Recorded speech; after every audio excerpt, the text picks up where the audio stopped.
Screenshot ले लिया होगा, बिकॉज मैं डेली के वीडियोस में ये कोशिश करती हूँ कि आप नोट्स कैसे लेंगे, तो उसके लिए मैंने ये सोल्यूशन निकाला है। इन केस अगर फिर भी किसी को प्रॉब्लम है नोट्स लेने में, तो I have given link in the description box कि आप मेरे टेलीग्राम को ज्वाइन करिए, वहां पे मैं इसका नोट्स भी प्रोवाइड करती हूँ। So let us start with our today session. Dear friends, जैसे कि आप देख रहे हैं कि डिस्क्रीट मैथमेटिक्स में छोटे छोटे कॉन्सेप्ट लेके आ रही हूँ और ये कोशिश कर रही हूँ कि कम समय में आपका जो भी रिवीजन है वो आप अच्छे तरीके से कर सको। तो किसी को अगर कोई भी डाउट है हम मेरे प्रीवियस वीडियो में, तो आप मुझसे जरूर शेयर अप कर सकते हैं। अगर आप कमेंट नहीं लिख सकते तो आप मुझे मेल में भी ड्रॉप कर सकते हो। So let us start with our today session.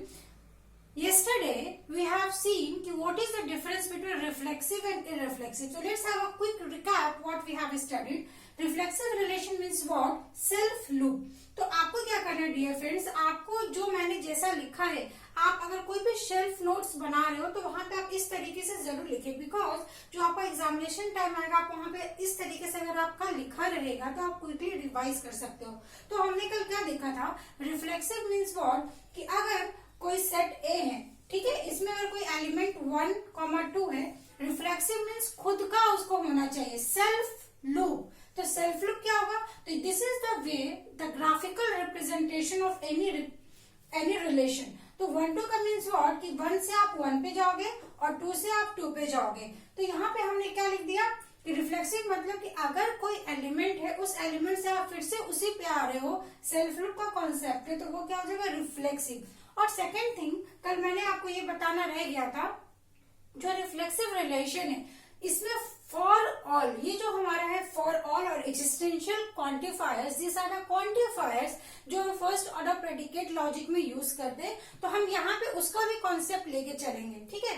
तो ये फॉर ऑल का क्या मीनिंग होता है कि अगर सपोज यहाँ पे मैंने लिखा है 1, 2, 3, तो किसी भी रिलेशन को रिफ्लेक्सिव होने के लिए 1, 1, 2, 2, 3, 3 जितने नंबर ऑफ एलिमेंट्स है उतने नंबर का सेल्फ लूप होना चाहिए।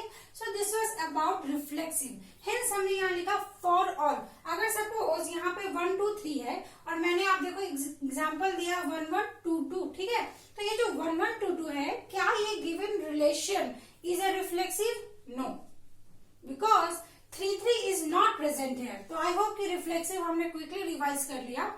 और इररिफ्लेक्सिव क्या था, ठीक उसका उल्टा, अगर 1, 1 है तो वहां पे जो डायगोनल एलिमेंट्स है, this is what known as diagonal element, तो डायगोनल एलिमेंट प्रेजेंट नहीं होना चाहिए, just the reverse of irreflexive. तो आप ये सोचेंगे कि मैंने वो क्यों नहीं लिखा, तो मैंने इसलिए वो नहीं लिखा बिकॉज आपको कंफ्यूज नहीं होना है। अगर रिफ्लेक्सिव आप अच्छे से समझते हो कि अगर मैंने ये बोला कि डायगोनल एलिमेंट प्रेजेंट होना मस्ट है, तो अगर उसका अपोजिट क्या हो जाएगा कि डायगोनल एलिमेंट नहीं प्रेजेंट होना मस्ट है, हेंस मैंने उसको यहाँ पे नहीं लिखा है। So this is one of the way कि आप किस तरीके से अपने माइंड में किसी चीज को बैठा नहीं सकते। सी, हमारा जो माइंड है वो डे टू डे आप उसमें इतना नॉलेज फीड कर रहे हो, तो इट्स नॉट कि आप अगर उसको रिवीजन नहीं करोगे तो ऑब्वियस सी बात है कहीं ना कहीं वो आप थोड़ा थोड़ा भूलते जाओगे। तो हम सिर्फ अपने माइंड में उसी इंफॉर्मेशन को रखेंगे जो किसको हम बार बार रिकॉल कर सके।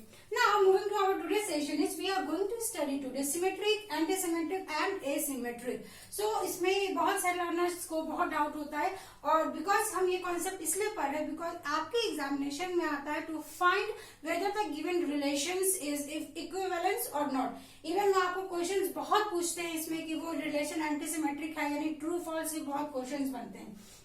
So what is symmetric? Symmetric में मैंने क्या ग्राफ बनाया कि अगर आप ए से बी पे जा रहे हो तो आपको बी से ए पे भी जाना है, दिस इज कंपल्सरी। तो अब यहाँ पे बात ये आती है, ये हम बाद में देखेंगे। सेकेंड इज एंटीसिमेट्रिक में मैंने क्या लिखा कि अगर आप ए से बी पे जा रही हो तो बी से ए पे क्या करना है, मैंने देखिए आपको अपने नोट्स में भी ऐसे ही रेड मार्क करके बनाना है कि ए से बी पे जा रहे हो तो बी से ए पे आपको नहीं जाना है। तो अगर ये रिलेशन होल्ड करेगा then that is known as antisymmetric. और एसिमेट्रिक क्या बोलता है कि ऑब्वियस सी बात है, एसिमेट्रिक किसका है, is a subset of asymmetric. तो एसिमेट्रिक इज व्हाट टेलिंग कि ये तो होना ही चाहिए, और साथ ही मैंने यहाँ पे क्रॉस लिखा है, तो क्रॉस मीन्स व्हाट। अब हम इस पॉइंट को देखेंगे। सिमेट्रिक में लिखा मैंने ए से बी पे, मतलब अगर सपोज मैंने यहाँ पे लिखा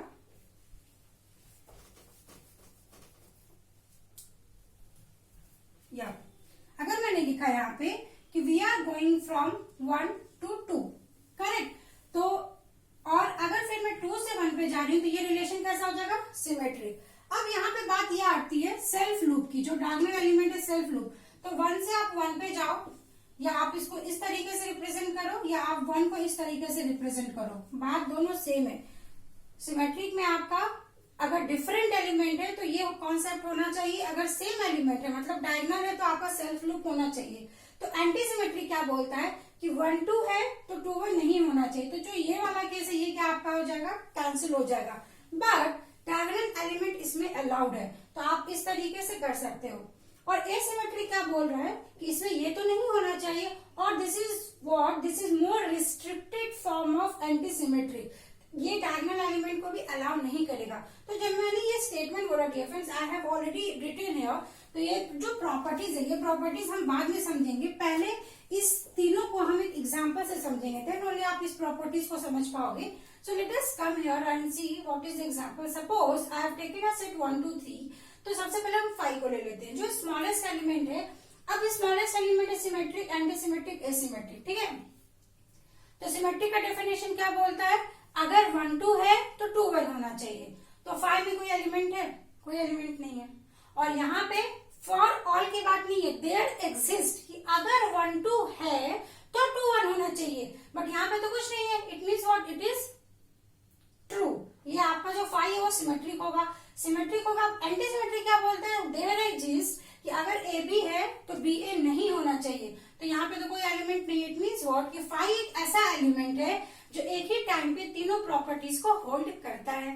तो आपको इस तरीके से सोचना है। ये जो मैंने पॉइंट्स लिखा है, for all there exist, this are most important point, आप उसको इग्नोर नहीं कर सकते, आप उसको अच्छे से समझिए। फिर मैंने यहाँ पे क्या लिखा, मैंने यहाँ पे 2 रिलेशन ले लिया, 2 सबसेट ले लिया, सॉरी 1 1 2 2, करेक्ट। तो 1 1 2 2 ले लिया। अब पहला क्वेश्चन ये बनता है, क्या ये रिफ्लेक्सिव है, जो हमने कल पढ़ा था? नो, अभी हमने देखा रिफ्लेक्सिव नहीं है। रिफ्लेक्सिव क्यों नहीं है? क्योंकि रिफ्लेक्सिव बोलता है ईच एंड एवरी एलिमेंट के लिए डायगोनल एलिमेंट प्रेजेंट होना कंपलसरी है। तो यहाँ पे आपका 3 3 नहीं है, ठीक है। मैं इसको दूसरे कलर से लिख देती हूँ, बिकॉज की यहाँ पे 3 3 नहीं है, हेंस ये रिफ्लेक्सिव नहीं है। अब बात आती है सिमेट्रिक की। सिमेट्रिक क्या बोलता है कि ए से बी पे जाना है तो बी से ए पे भी आपको रिटर्न आना है। तो यहाँ पे आप देखो 1 से 1 पे जा रहे हो और या 1 से 1 पे आ रहे हो, कोई फर्क पड़ेगा? कोई फर्क नहीं पड़ेगा। आप 2 से 2 पे जा रहे हो, 2 से 2 पे जा रहे हो। इट मीन्स व्हाट कि यहाँ पे मैंने जो लिखा है डिफॉल्ट डायगोनल, कि मतलब वो डिफॉल्ट डायगोनल को अलाउ करेगा, ठीक है। तो आपका ये रिलेशन क्या हो जाएगा, सिमेट्रिक। अब बिकॉज एंटी सिमेट्रिक क्या बोलता है कि वो भी आपको डायगोनल एलिमेंट्स को अलाउ करेगा, ठीक है। तो इसलिए हेंस ये भी एंटी सिमेट्रिक हो जाएगा। अब बात आती है एसिमेट्रिक की। तो एसिमेट्रिक में मैंने क्या लिखा, this is the more restricted form, hence ये डायगोनल एलिमेंट को अलाउ नहीं करेगा। तो ये आपका क्या हो जाएगा, नहीं होगा। अब हम यहाँ पे देखते हैं 1 2 2 1 मैंने लिया। तो अब देखिए हम 1 2 से गए, 1 से 2 पे गए और फिर हम 2 से 1 पे जा रहे हैं, मीन्स ए से बी पे गए, बी से ए पे आए, तो ये क्या हो गया, सिमेट्रिक। तो जैसे ही कोई रिलेशन सिमेट्रिक हो गया और ये प्रेजेंट है आपको, तो अगर ये ट्रू हो गया तो आपका ये क्या हो जाएगा, फॉल्स, क्योंकि ये इसका क्या हो जाएगा यहाँ पे, अपोजिट। अब हमें यहाँ पे ये समझना, मैंने इसको ब्लैंक छोड़ा है तो ऑब्वियस सी बात है। अब मैंने यहाँ पे क्या लिखा, एसिमेट्रिक होने के लिए आपका ये कंडीशन होना चाहिए, तो ये कंडीशन तो यहाँ पे ट्रू हो रहा है और डायगोनल भी नहीं प्रेजेंट होना चाहिए। तो अगर एंटीसिमेट्रिक फॉल्स हो गया तो इसको देखने की जरूरत ही नहीं है, ये 101% आपका एसिमेट्रिक फॉल्स ही होगा। जैसे हम लोग एग्जाम में ये देखते हैं ना, आप ऑप्शंस को एलिमिनेट करते हो कि सपोज आपने थोड़ा सा कोई क्वेश्चन सॉल्व किया और आपको ये समझ में आ गया कि ये ऑप्शन तो हो ही नहीं सकता। सिमिलरली अगर आपने ये चेक कर लिया कि अगर कोई रिलेशन एंटीसिमेट्रिक नहीं है तो आपको एसिमेट्रिक चेक करने की जरूरत नहीं है। आप 100% बोल सकते हो कि if a relation is not antisymmetric then it means कि वो एसिमेट्रिक भी कभी होगा ही नहीं, ठीक है। इसके बाद हम ये वाला देखते हैं 2 1। अब यहाँ पे देखो 2 1 है, तो 2 1 है, 1 2 है, नहीं है, तो आपको इसी रिलेशन की वजह से वो क्या हो जाएगा, सिमेट्रिक नहीं होगा। फिर हम देखते हैं 3 2 2 3 है, वो भी नहीं है। मतलब आप ये समझिए कि अगर मैंने एक के लिए फाइंड कर लिया ना, मतलब हमें सारे के लिए चेक करने की जरूरत नहीं है। सेकंड इंपॉर्टेंट पॉइंट मैं आपको बता रही हूँ कि एग्जामिनेशन में आपको क्या करना है, सिर्फ क्वेश्चन ही सॉल्व करना है। क्वेश्चन को एक बेटर टाइम मैनेजमेंट से भी सॉल्व करना है। तो क्या हमें सब रिलेशन देखने की जरूरत नहीं है? नहीं। अगर किसी सबसेट में हमने पहला ही एलिमेंट ये मिल गया, हमने उसको पकड़ लिया, सपोज कि 2 1 है 1 2 नहीं है, तो हम इसको देखेंगे भी नहीं। समझ रहे हो आप? अगर इसकी वजह से ये स्टेटमेंट फॉल्स होगा तो इसको देखने की जरूरत ही नहीं है। अब हम देख लेते हैं एंटीसिमेट्रिक। तो एंटीसिमेट्रिक में आपको सब देखना पड़ेगा। 2 1 1 2 नहीं है, ठीक है 3 2 है, 2 3 नहीं है। इट मीन्स व्हाट कि इसमें आपको रिवर्स नहीं है तो आपका ये एंटीसिमेट्रिक हो गया, तो ठीक है एंटीसिमेट्रिक हो गया। अब एसिमेट्रिक होने के लिए ये तो होगा ही, प्लस आपको क्या देखना डायगोनल नहीं होना चाहिए, तो इसमें डायगोनल है, डायगोनल भी नहीं है, हेंस ये आपका ये भी हो जाएगा। फिर आप ये देखो यहाँ पे मैंने क्या लिखा 1 1 2 2, ठीक है, तो इस दोनों की वजह से तो कुछ करने की जरूरत नहीं है। अब हम 3 3 देखते हैं, ये भी डायगोनल है, ठीक है। आपको बेसिकली क्या करना है, जो सिमेट्रिक एंटीसिमेट्रिक और एसिमेट्रिक आप चेक करते हो उसमें डायगोनल पे ज्यादा इंफेसिस नहीं देना है, डायगोनल पे इंफेसिस देना इसके लिए, ठीक है एसिमेट्रिक के लिए। तो बिकॉज कि यहाँ पे डायगोनल है इसलिए सबसे पहले आप एग्जाम में लिख दो कि यहाँ पे डायगोनल प्रेजेंट है, तो ये तो नहीं ही होगा। उसके बाद अब हम देखते हैं कि 1 3 है तो 3 1 है क्या, 3 1 है नहीं है, तो ये आपका क्या हो जाएगा कैंसिल। और जैसे ये कैंसिल हो गया तो फिर आप इसमें क्या चेक करोगे 1 2 1 2 है 2 1 है नहीं है, मतलब ये आपका ट्रू हो जाएगा। तो कहने का ये मतलब है डियर फ्रेंड्स कि आपको एग्जाम में जो क्वेश्चंस आते हैं वो इस तरीके से रिलेशन गिवन होते हैं और आपको उसमें ये फाइंड आउट करना होता है रिफ्लेक्सिव है, एंटीसिमेट्रिक है, नहीं है, कैसा है। तो आप जितना प्रैक्टिस करोगे उतना ज्यादा आपको यहाँ पे कॉन्सेप्ट्स क्लियर होंगे।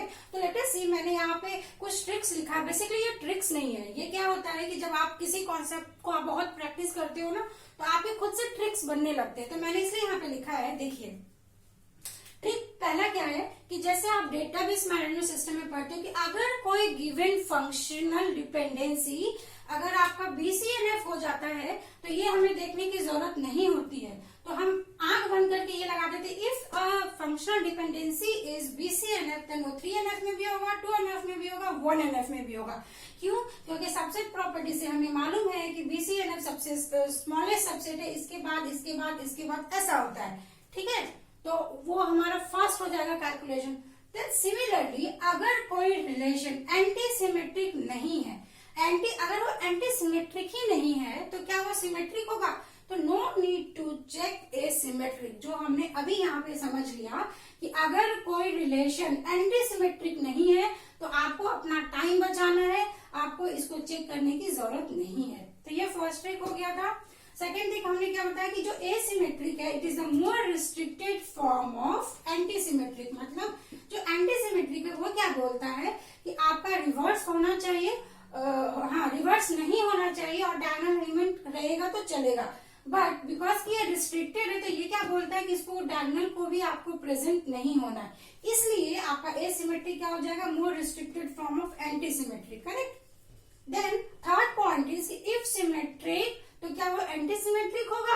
आप देख लीजिए कि सिमेट्रिक है तो वो एंटीसिमेट्रिक है, सिमेट्रिक है तो एंटीसिमेट्रिक है, सिमेट्रिक है तो यहाँ पे नहीं है। तो इसका ये मतलब है कि अगर कोई सिमेट्रिक है तो एंटीसिमेट्रिक वो सिमेट्रिक है तो वो एंटीसिमेट्रिक नहीं, ये ट्रू ऐसे हम ट्रू नहीं लिख सकते यहाँ पे कि सपोज यहाँ पे क्या आ जाएगा कि आपका वो अलाउ नहीं होना चाहिए डायगोनल एलिमेंट। सपोज करिए कि आप एंटीसिमेट्रिक में हम यहाँ देख लेते हैं कि सिमेट्रिक में अगर यहाँ पे डायगोनल केस है, ठीक है, डायगोनल अगर है तो ये आपका एंटीसिमेट्रिक भी होगा, but it's not always true. और सिमिलरली आप देखिए यहाँ पे जैसे अगर मैं बताऊं आपको, हाँ ये वाला ऐसा रिलेशन है जहाँ पे वो एंटीसिमेट्रिक तो हो रहा है बट आपका एसिमेट्रिक नहीं हो रहा है। तो इस तरीके से आपको क्या करना है, अपने नोट्स में लिखना है कि किस तरीके का आप पॉसिबल कॉम्बिनेशंस को बना सकते हो, बट बिकॉज ये थोड़ा कंफ्यूजन हो जाता है तो आप इस तरीके से मत बनाइए। मेरे हिसाब से आपको क्या करना है कि एग्जाम में कोई भी क्वेश्चन आएगा आप रिलेशन को लीजिए और सिर्फ इस पॉइंट्स को ध्यान में रखिए। सेल्फ लूप है, अगर सबके लिए है तो वो रिफ्लेक्सिव होगा, अगर वो रिफ्लेक्सिव हो गया तो वो इरिफ्लेक्सिव ऑटोमेटिकली नहीं होगा। सिमेट्रिक मतलब अगर ए से बी है और बी से ए है तो वो सिमेट्रिक है, तो जैसे ही वो सिमेट्रिक हो गया तो आप क्या चेक करोगे कि एंटी सिमेट्रिक वो नहीं होगा, बिकॉज 1 2 है तो 2 1 नहीं होना चाहिए। और डायगोनल इज द एक्सेप्शंस, ठीक है, डायगोनल इज द एक्सेप्शंस। और एसिमेट्रिक ये बोलता है कि आपका ये सेम होना चाहिए, ये प्रॉपर्टी वो होल्ड करे, बट वो डायगोनल को भी अलाउ नहीं करता। और इस तरीके से आप किसी भी कॉन्सेप्ट्स को अपने शॉर्ट नोट्स बना के यूज कर सकते हैं। तो आज का सेशन मैं यहाँ पे वाइंड अप करूंगी। आई होप कि whatever information I am providing to you are getting the explanations. Still you have any doubt in any video, just let me know and write your valuable feedback in the comment section. Thanks for watching. Stay tuned for the upcoming videos. Thank you so much.